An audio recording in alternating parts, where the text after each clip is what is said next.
David कैडावी ने एक book लिखी है जिसका नाम है mind management not time management. ना 2010 की बात है, जब उनको एक बुक लिखने का ऑफर आया था तो वो बहुत खुश हुए थे। उन्होंने ये ऑफर इमीडिएटली एक्सेप्ट कर लिया और बुक पे काम करना शुरू कर दिया। बट बात ये थी कि 6 महीने काम करने के बाद भी उनकी बुक कंप्लीशन से काफी दूर थी। अब बस ट्विस्ट ये था ना कि ऑथर को ये बोला गया था कि अगर वो 6 महीने में बुक कंप्लीट करके नहीं देते हैं तो उन्हें सारे पैसे जो उनको मिले थे स्टार्टिंग में वो वापस करने होंगे। ना ऑथर ने बुक कंप्लीट करने के इंटेंशन से अपने सारे क्लाइंट्स को 6 महीने के लिए पॉज पे डाल दिया था। अपना पूरा शेड्यूल फ्री करके उन्होंने बुक पे काम करना स्टार्ट कर ही दिया। बट जैसे ही उन्होंने स्टार्ट किया उनको क्रिएटिव ब्लॉक्स आना स्टार्ट हो गए। वो दिन भर में कई बार एक पेज भी नहीं लिख पाते थे और कभी कभी 15 मिनट में वो पूरा चैप्टर लिख देते थे। ऑथर को समझ में नहीं आ रहा था कि पूरा दिन बैठने के बावजूद भी वो लिख क्यों नहीं पा रहे हैं, जबकि 15 मिनट में कई बार इतना सारा काम हो जा रहा है। तो इसी चीज के ऊपर ऑथर फिगर आउट करने लग गए कि यार ये जो क्रिएटिव वर्क होता है और ये टाइम होता है, प्रोडक्टिविटी होती है, उसके बीच का लिंक क्या है और क्यों ये कभी फ्लो होता है कभी नहीं होता है, इसका रूटीन क्या कर सकते हैं और क्या करना चाहिए। बिकॉज उन्होंने 12 घंटे हर दिन लिखने का गोल तो बनाया था बट वो चीज़ हो नहीं पा रही थी। तो इसी टॉपिक के ऊपर ऑथर ने रिसर्च करना स्टार्ट करी। इनफैक्ट आप बोल सकते हो उन्होंने टोटल 10 साल रिसर्च करी यही सारी चीज़ों के ऊपर समझते हुए कि productivity, time management, mind management, ये सारी चीज़ें क्या होती है और कैसे इन चीज़ों का हम अपनी लाइफ में अप्लाई कर सकते हैं और प्रोडक्टिव इंसान बनने के लिए। जिसकी कई सारी बातें मैं अभी शेयर कर ही रहा हूँ और इंटरेस्टिंग बातें आपके साथ भी शेयर करता हूँ। फ्रेडरिक टेलर, जिन्हें हम फादर ऑफ साइंटिफिक मैनेजमेंट के नाम से जानते हैं, उन्होंने एक बार फैक्ट्री के वर्कर्स की प्रोडक्टिविटी को इंक्रीज करने के लिए जो वर्कर्स के मोशंस होते थे ना, कैसे वो लोग घूमते थे, जाते थे यहाँ वहाँ, उसको ऑब्जर्व करना चालू किया। और फिर उन्होंने ये भी ऑब्जर्व करना स्टार्ट किया कि उन वर्कर्स में से कौन से वर्कर्स होते थे जो ज्यादा एफिशिएंटली काम कर रहे होते थे।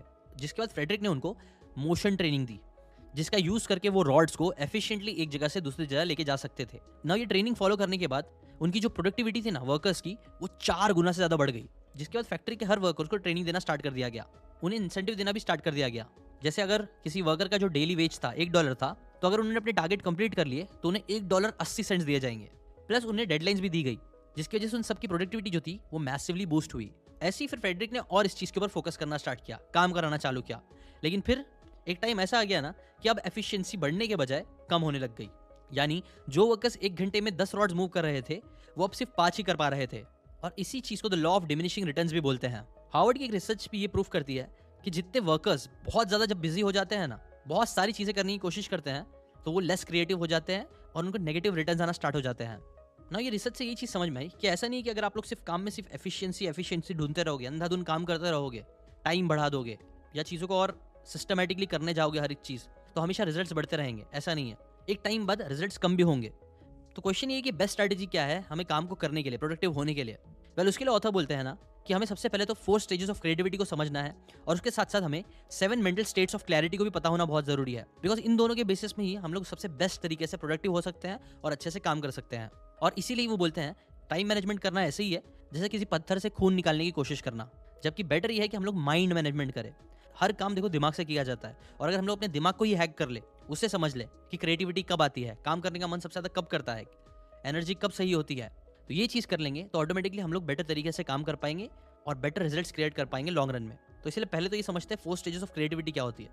पर क्रिएटिविटी के 4 स्टेजेस में से पहला होता है प्रिपरेशन। प्रिपरेशन बेसिकली हमारा लर्निंग पीरियड होता है।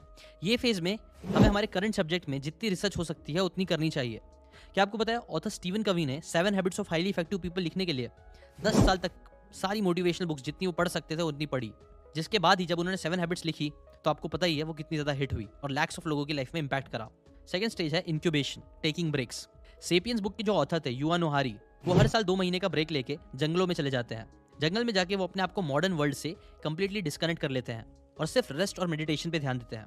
थर्ड आता है इल्यूमिनेशन। एग्जाम्पल समझो, एक साइंटिस्ट अपने लैब में बहुत टाइम से एक्सपेरिमेंट कर रहा है, इन्फॉर्मेशन कंज्यूम कर रहा है, डेटा को एनालाइज कर रहा है और कॉन्स्टेंटली अपने हाइपोथेसिस को प्रूव करने के वेज ढूंढ रहा है।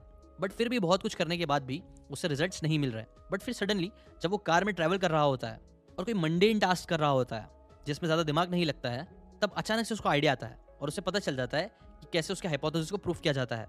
ना ये चीज मैं आपको एक एग्जांपल देके बता रहा हूँ, बट सच तो ये है कि साइंटिफिक कम्युनिटी में ऐसा कई सारे लोगों के साथ होता है, जहां वो अपने दिमाग को जब किसी दूसरे सब्जेक्ट में या फिर कोई ऐसे काम में लगाते हैं जहां ज्यादा क्रिएटिविटी की जरूरत नहीं है, तब उनको बहुत आइडियाज आते हैं और इसे ही बोलते हैं इल्यूमिनेशन। फोर्थ आता है वेरिफिकेशन।